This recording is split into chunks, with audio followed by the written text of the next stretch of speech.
যখন মাইয়েতকে কবরে শোয়ানো হয় তখন সে তাকে দাফন করে যাওয়া ব্যক্তিদের হাঁটার খসখস আওয়াজ শুনতে পায়। এরপরে তাকে যখন শুইয়ে দেওয়া হয়, সে যদি মুমিন ব্যক্তি হয় তাহলে তার মাথার দিকে তার সলাত এসে দাঁড়িয়ে যায়। দুনিয়াতে আপনি যে নামাজগুলো পড়েছেন, আমি যে নামাজগুলো পড়ছি, এগুলো মাথার দিকে দাঁড়িয়ে যায়। ডান দিকে চলে আসে তার সওম মানে কি? রোজা। বাম দিকে চলে আসে যাকাত।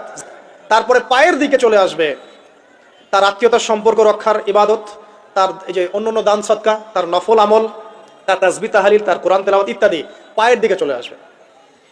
এখানে একটা হাদিস এসেছে, সূরাতুল মুলক যে ব্যক্তি রাতের বেলা তেলাওয়াত করবে, কোন সূরা ভাই? তাবারাকাল্লাযী বিয়াদিহিল মুলক ওয়া হুয়া আলা কুল্লি শাইইন কাদির। এই সূরা যে ব্যক্তি রাতের বেলা করে তেলাওয়াত করবে, ইনশাআল্লাহ সূরা মুলকও কবরে তার সাথে থাকবে এবং কবর আযাব থেকে সূরা মুলক তাকে বাঁচাবে ইনশাআল্লাহ। আমি বুঝাচ্ছি যে কি অবস্থাটা হবে। এবার দুজন ফেরেশতা মাথার দিক থেকে আসবেন, আসতে চাইবেন, সালাত বলবে এখান দিয়ে আসা যাবে না, এদিক দিয়ে আসা যাবে না। ডান দিক দিয়ে আসতে চাইবেন, এদিক দিয়ে আসা যাবে না। বাম দিক দিয়ে আসতে চাইবেন, যাকাত বলবে এদিক দিয়ে আসা যাবে না।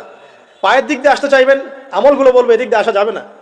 তারপরেও তারা আসবেন, চোখগুলো হবে নীল এবং কালো বর্ণ, নীলাপ চোখের, কালো। মুনকার নাকি? উঠে বসিয়ে দেওয়া হবে। এবার তিনটা প্রশ্ন। প্রথমে প্রশ্ন হচ্ছে কি? মান রব্বুক, তোমার রবকে?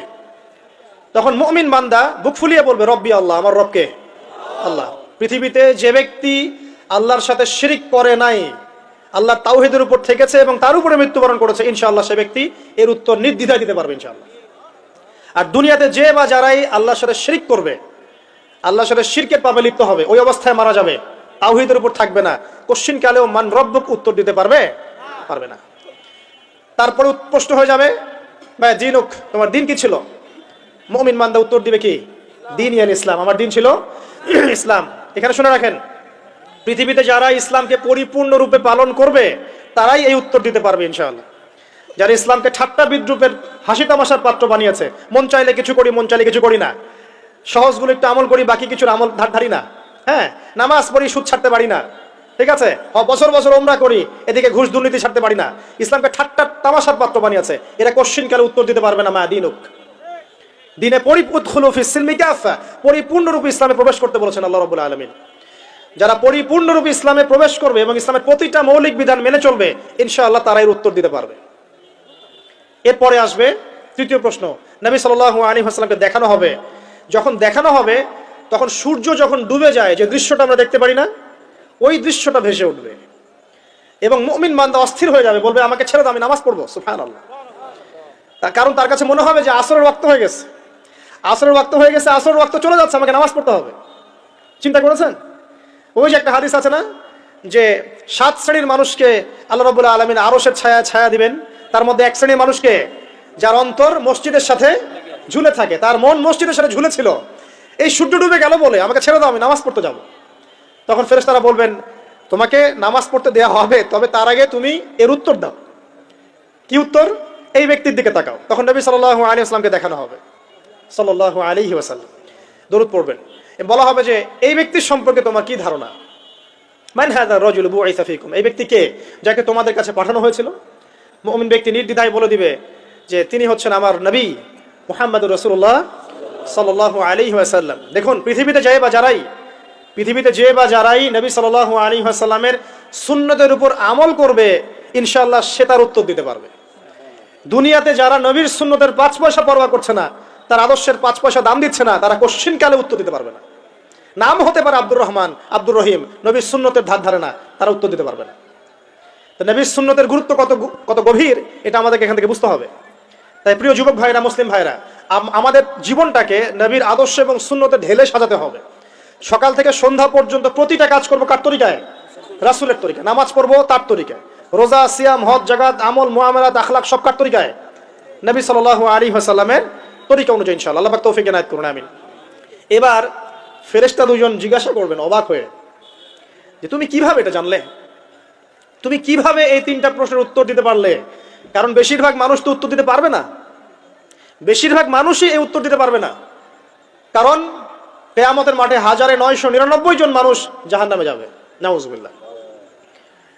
তো এটা কঠিন পরীক্ষা। আল্লাহ রাসূল সাল্লাল্লাহু আলাইহি ওয়াসাল্লাম বলেছেন যে নিশ্চয়ই তোমাদেরকে এখানে পরীক্ষায় ফেলা হবে, আর তোমরা যদি এই পরীক্ষা জেনে তোমাদের মৃতদেরকে দাফন করা থেকে বিরত না থাকতে, তাহলে আমি তোমাদেরকে শুনিয়ে দিতাম কবরে কেমন পরীক্ষা হয়। মানে যদি আমরা শুনতে পারতাম যে কবরে কেমন পরীক্ষা হয়, আমরা ভয়ে আমাদের মৃতদেরকে দাফন পর্যন্ত করতাম না। এটা নবীজি বলছেন সাল্লাল্লাহু আলাইহি ওয়াসাল্লাম। তাকে জিজ্ঞাসা করা হবে যে তুমি কিভাবে জানলে এটা? বেশিরভাগ মানুষ তো পারে না উত্তর দিতে। তখন সেই ব্যক্তি বলে বসবে, সেই ব্যক্তি বলবে যে করাআতু কিতাব আল্লাহ, আমি আল্লাহর কিতাব এই কোরআন পড়েছি।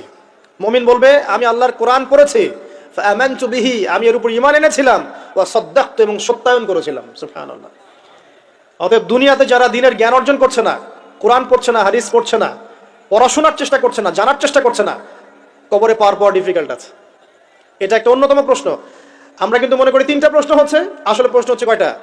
4টা। 3টার পরে আরো একটা এক্সট্রা। কিভাবে জানলে? তখন উত্তর দিচ্ছে আমি আল্লাহর কিতাব পড়েছি, ঈমান এনেছি, সত্যায়ন করেছি। সুবহানাল্লাহ। নবী সাল্লাল্লাহু আলাইহি ওয়াসাল্লাম হাদিসের পরের অংশে বলছেন যে যখন কাফের বান্দাকে উঠানো হবে, তখন ডানেও কিছু নাই, বামেও কিছু নাই, সামনে পিছনে কিচ্ছু নাই। মাথার দিক থেকে ফেরেশতারা চলে আসবেন, উঠিয়ে বসানো হবে, প্রশ্ন করা হবে কে তোমার রব? একটাই উত্তর, লা আদরি, আমি জানি না। নাউযুবিল্লাহ। কি তোমার দিন? লা আদরি, আমি জানি না। এই যে আল্লাহর তো খবর নাই, আল্লাহ পাকের বিধান মেনে চলার কোনো খবরই নাই, পরোয়াই নাই। সে জানবে কিভাবে ইসলাম কি জিনিস? সে জানবে কিভাবে আল্লাহ কি জিনিস? ও তো আল্লাহকে চিনেই না। দিব্যি বলে বেড়াচ্ছে মহাবিশ্ব সৃষ্টি হচ্ছে বিগ ব্যাং থেকে, আল্লাহ বলে কেউ নাই। মানুষ সৃষ্টি হয়েছে বান্দর থেকে, নাউযুবিল্লাহ। ওই যে ডারউইনের মতবাদ, কি থিওরি অফ এভলিউশন নাকি? হ্যাঁ, তাই তো মনে হয়। অনেকদিন আগে পড়ছি ভাই, ভুলে গেছি এগুলো। যাই হোক, মানুষ তো আল্লাহকে চিনছে না। এখনো মানুষ মনে করছে যে আল্লাহ বলতে কেউ নাই, এবং এই মুক্ত চিন্তার নামে, বাক স্বাধীনতার নামে নাস্তিকতার যে চর্চাটা বেড়েছে বাংলায়, এটা আশঙ্কাজনক।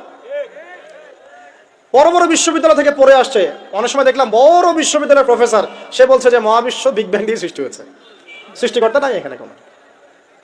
তো মুসলিম বিজ্ঞানীর একটা কথা বলতেন যে মানুষ বিজ্ঞান সম্পর্কে অল্প জানলে নাস্তিক হয়ে যায়, আর অনেক গভীর জ্ঞান অর্জন করলে আল্লাহর কাছে আত্মসমর্পণ করে।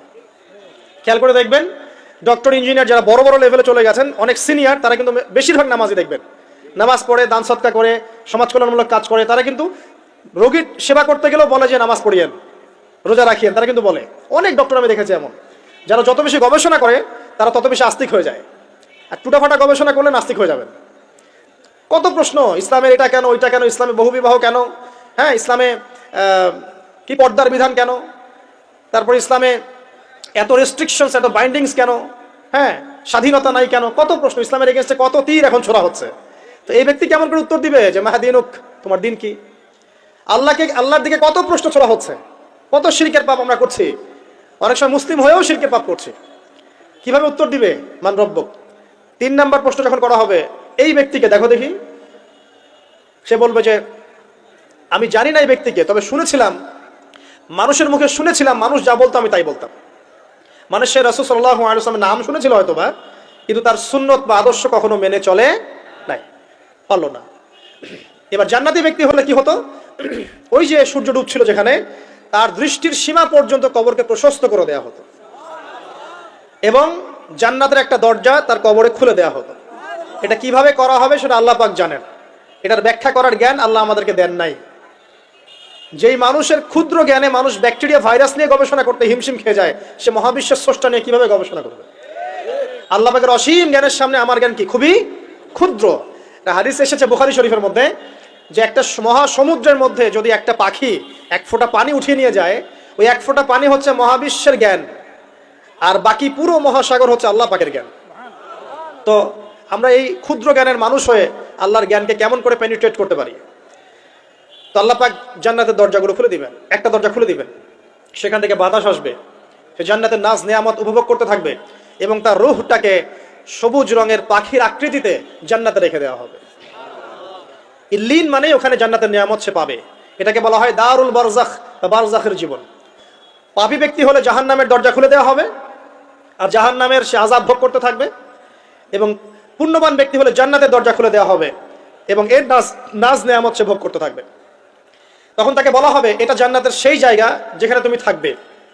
এটা দেখার সাথে সাথে, শোনার সাথে সাথে তার যে খুশি, উৎফুল্লতা আরো অনেক বেড়ে যাবে। এবং সে কি করবে জানেন? সে পৃথিবীতে ফিরে আসতে চাইবে। সে বলবে, আমাকে আমার পরিবারবর্গকে জানাতে দেন, আমাকে আমার পরিবারবর্গকে জানাতে দেন যে আমি ভালো আছি। তখন ফেরেশতারা তাকে বলবেন যে এটা সম্ভব না, তোমার এবং তাদের মাঝে দারুল বারজাক আছে, তুমি এটা ভেদ করে যেতে পারবে না। তখন তার আত্মাটাকে ইল্লিনে দেওয়া হবে, একটা সবুজ পাখির আকৃতিতে জান্নাতে ঘুরে বেড়াবে ইনশাআল্লাহ। আর যদি জাহান্নামী হয়, তাহলে যে বললাম, দরজা খুলে যাবে জাহান্নামের, মর্মান্তিক আযাব তার দিকে আসতে থাকবে, কবর সংকুচিত হয়ে আসবে এমন ভাবে যাতে তার বাম পাজর ডান পাজরের ভিতরে এইভাবে ঢুকে যাবে, নাউযুবিল্লাহ। এবং এই আযাব চলতে থাকবে ইলা ইয়াউমি ইউবআসুন, পুনরুত্থানের দিন পর্যন্ত।